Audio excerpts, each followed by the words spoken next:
Où aller? Ses racines, ses repères avaient disparu. Elle avait quitté son village, mais maintenant, elle ne savait plus où se tourner. Un jour, alors qu'elle se trouvait dans le jardin, une vieille domestique vint la voir. Elle avait les mains pleines de rides et un regard empreint de sagesse.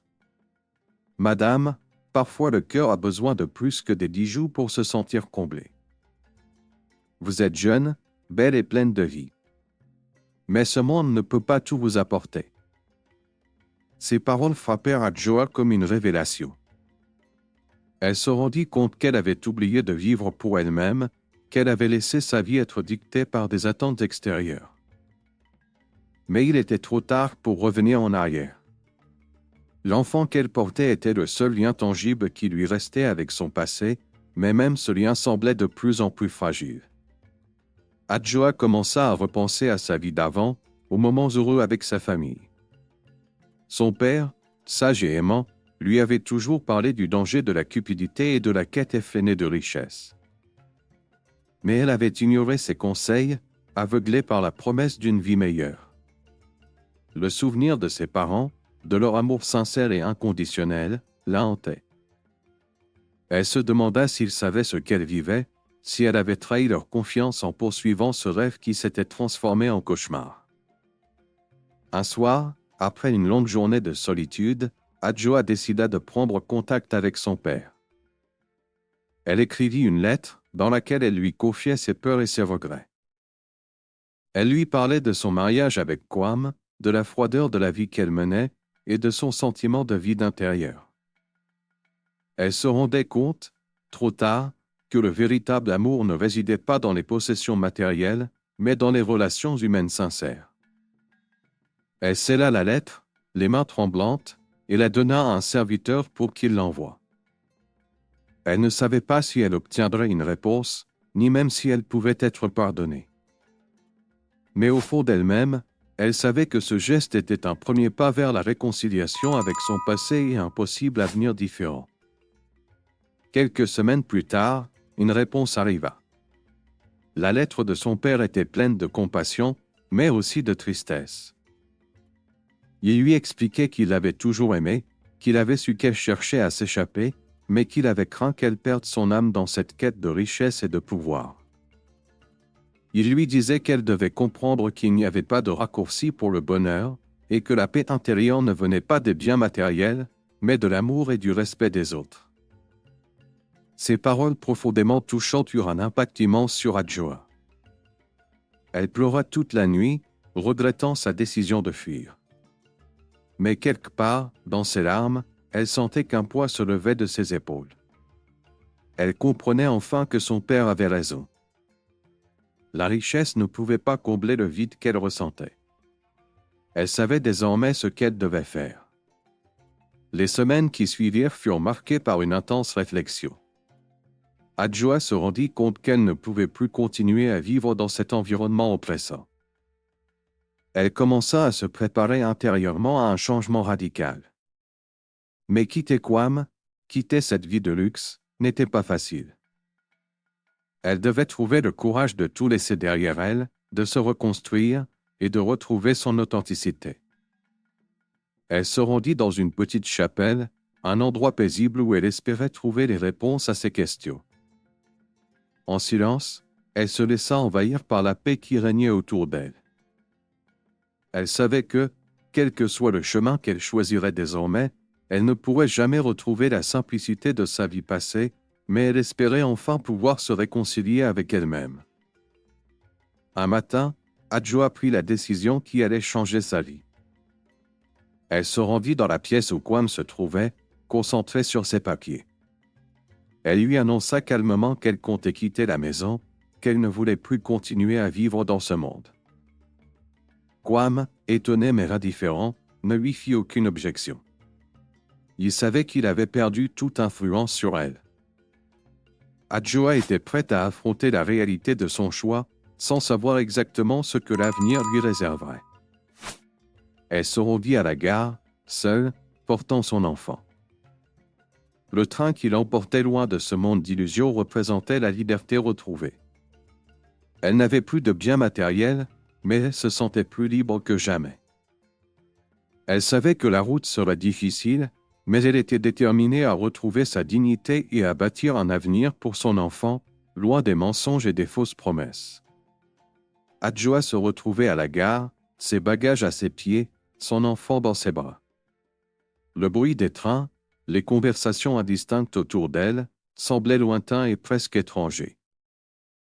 Elle n'était plus la femme de Kwame, la femme des fêtes et des mondanités. Elle était une simple mère, fuyant un passé trop lourd à porter.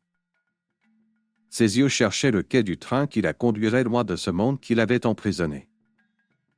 Il n'y avait aucune certitude, aucun plan, juste la volonté d'aller de l'avant, coûte que coûte. Le train démarra, et à chaque kilomètre, Adjoa se sentait plus légère, mais aussi plus perdue.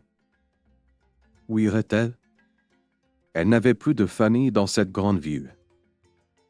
Ses parents, bien qu'ils l'aient toujours aimée, ne pouvaient pas l'aider à reprendre sa vie en main. Ils avaient déjà leur propre lutte à affronter. Mais il y avait une chose dont elle était sûre, elle ne pouvait plus continuer à vivre dans la peur de l'inconnu.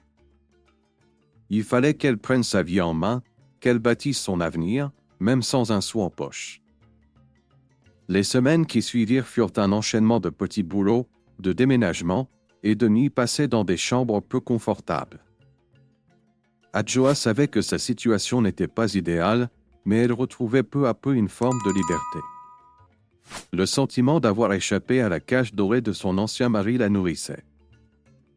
Certes, elle manquait de ressources, mais chaque sourire de son enfant, chaque moment de réconfort, la rappelait qu'elle était sur le bon chemin. Ses journées étaient remplies de travail et de tâches quotidiennes, mais son esprit était toujours en proie au questionnement. Comment réparer les erreurs de son passé? Comment réparer la distance avec sa famille? Elle n'avait pas de réponse claire, mais elle savait que le chemin qu'elle empruntait était le seul qui lui permettait de se reconstruire. Un après-midi, alors qu'Adjoa s'arrêtait pour boire un café dans un petit bistrot, une vieille femme l'observa avec un regard pénétrant. Elle s'approcha d'elle avec une douceur inattendue et engagea la conversation. La vieille dame se nommait Akosua, et elle était, comme Adjoa, originaire de la campagne. En discutant, Adjoa se rendit compte qu'Akosua était bien plus qu'une simple passante dans sa vie. C'était une femme sage, ayant traversé bien des épreuves et ayant beaucoup à offrir. Akosua avait perdu son mari des années auparavant, et après sa mort, elle avait élevé ses enfants seule, sans jamais se laisser abattre. Elle comprenait le poids des difficultés de la vie et la douleur du rejet. Mais elle avait aussi appris à se relever à chaque fois qu'elle tombait, et son regard sur la vie était empreint de résilience. Tu sais, ma chère, la vie est parfois comme un grand fleuve. On n'y peut rien, on ne peut pas toujours choisir la direction, mais il faut apprendre à nager, à accepter les vagues, à profiter des rives, lui expliqua Akosua. Ces paroles résonnèrent profondément en Adjoa. Elle avait cru que la fuite serait la solution à tous ses problèmes, mais il lui fallait désormais comprendre qu'il fallait accepter la souffrance et la perte, tout en avançant. Elle pouvait construire quelque chose de beau, même dans les débris de son passé. Akosua lui offrit une place chez elle, un refuge où elle pouvait réfléchir sans pression. La vie chez Akosua était simple, mais d'une sérénité qu'Adjoa n'avait pas connue depuis longtemps. La vieille dame cultivait son jardin, préparait ses repas avec soin et vivait dans un monde éloigné des tracas matériels. Adjoa avait la chance de l'observer et d'apprendre. Akosua lui enseigna la patience et l'importance de la nature, de la simplicité. Petit à petit, Adjoa se sentit grandir. Elle ne pensait plus uniquement à ses souffrances passées, mais elle se concentrait sur l'instant présent. Elle reprenait confiance en elle, apprenant à se remettre à la terre, à cultiver des légumes pour nourrir son fils, à écouter la sagesse des années d'expérience d'Akosua. C'était un changement profond, presque spirituel. Adjoa ne cherchait plus à tout contrôler. Elle laissait les choses venir, et dans cette acceptation, elle trouvait une paix intérieure qu'elle n'avait jamais imaginée. Le regard des autres, leur jugement, ne lui importait plus. Elle était seule, mais elle était en paix. Mais cette paix avait un prix, celle de la renonciation à tout ce qu'elle avait connu auparavant. Elle ne revoyait plus son mari, ni sa belle famille. Le monde auquel elle appartenait était désormais un lointain souvenir. Mais elle savait qu'elle avait fait le bon choix. Son fils grandissait, et elle ne voulait plus lui transmettre la peur ou la souffrance. Elle voulait lui offrir un monde où il pourrait être libre. Un matin, alors qu'elle se promenait dans le jardin, Adjoa aperçut une enveloppe cachetée déposée sur la table. Elle ne se souvenait pas d'avoir attendu une lettre. Lorsqu'elle l'ouvrit, elle reconnut immédiatement l'écriture de son père. Sa gorge se serra alors qu'elle commençait à lire. Il lui écrivit avec amour et préoccupation, lui expliquant qu'il avait entendu parler de sa fuite, de son départ vers la ville. Il lui avait écrit plusieurs fois, mais il n'avait jamais eu de nouvelles. Il lui expliquait qu'il savait qu'elle avait dû faire face à de terribles épreuves, mais qu'il était fier de sa force et de sa résilience. Il lui disait qu'il l'aimait et qu'elle serait toujours la bienvenue chez lui, où qu'elle aille. Cette lettre bouleversa Adjoa.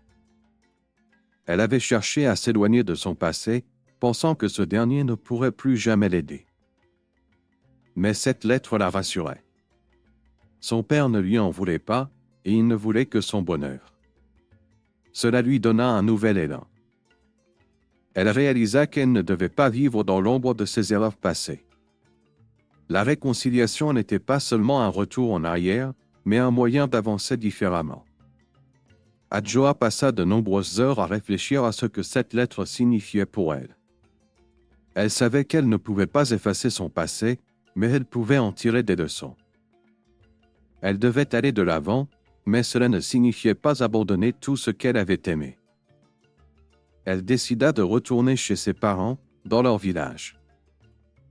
Elle n'était pas encore prête à revenir en arrière complètement, mais elle comprenait qu'il était essentiel pour elle de renouer avec ses racines. Elle voulait que son fils connaisse l'amour de sa famille, et elle souhaitait se libérer complètement de l'emprise de son ancien mari et de sa belle famille. Le chemin de retour ne serait pas facile. Adjoa savait qu'il y aurait des difficultés à surmonter, mais elle était prête. Plus forte et plus sage, elle allait affronter son passé avec un regard neuf. Le retour à ses racines était une étape essentielle pour se reconstruire, et Adjoa était déterminée à ne plus laisser la peur gouverner sa vie. Elle se tourna vers l'horizon, le cœur plein d'espoir. Le voyage n'était pas encore terminé, mais elle savait qu'elle avait enfin trouvé la direction à suivre. Le départ d'Adjoa fut silencieux, comme un souffle discret, mais lourd de signification. Elle savait que le voyage vers son passé serait long et difficile, mais une part d'elle ressentait une forme de soulagement. Le train l'emportait loin de la ville, vers les collines verdoyantes de son enfance. Chaque kilomètre qui les séparait de la métropole semblait effacer un peu plus les vestiges de sa vie passée. Le bruit du train, les paysages qui défilaient, lointains mais réconfortants, étaient une promesse de renouveau. Son fils, calme et endormi dans ses bras, semblait également absorber la paix qui émanait de l'air frais qui entrait par la fenêtre ouverte. Pour lui, ce voyage serait une opportunité de découvrir un monde plus simple, plus authentique, loin des faux-semblants et des attentes imposées. Adjoa se surprenait à espérer qu'il grandisse dans un environnement plus sain, plus naturel. Pendant tout le trajet, elle réfléchit à ce qui l'attendait une fois arrivé. Ses parents l'accueilleraient-ils comme elle l'espérait? Accepterait-il son retour après tant d'années d'absence? Elle savait qu'elle n'avait pas seulement quitté son village, mais aussi une partie d'elle-même. Les années passées loin de ses racines avaient laissé une empreinte, et elle se demandait si elle pourrait un jour retrouver cette connexion qu'elle avait autrefois avec la terre, avec son passé. À mesure qu'ils approchaient de leur destination, le paysage devenait de plus en plus familier. Les montagnes se dessinaient au loin, les rivières serpentant entre les arbres, et le village apparaissait enfin à l'horizon. L'émotion monta en elle, douce et amère. Le lieu de son enfance était là, comme un havre de paix mais aussi un terrain d'affrontement avec elle-même. Que sera-t-elle devenue à son retour? Le train s'arrêta en gare, et le bruit des roues s'éteignit doucement. Adjoa serra son fils dans ses bras, inspira profondément et descendit. Le moment était venu. Lorsque les portes de la maison de ses parents s'ouvrirent, Adjoa sentit son cœur s'accélérer. La maison n'avait pas changé, et pourtant tout semblait différent. Le jardin, bien entretenu, dégageait une odeur familière, et les voix des enfants qui jouaient à l'extérieur la firent sourire. Ils étaient encore là, les mêmes visages, les mêmes rires. Mais elle savait que beaucoup de choses avaient changé en elle. Cliquez sur la vidéo à droite de l'écran pour voir la suite. N'oubliez pas d'aimer, de vous abonner et de commenter pour ne rien manquer. À bientôt pour la suite.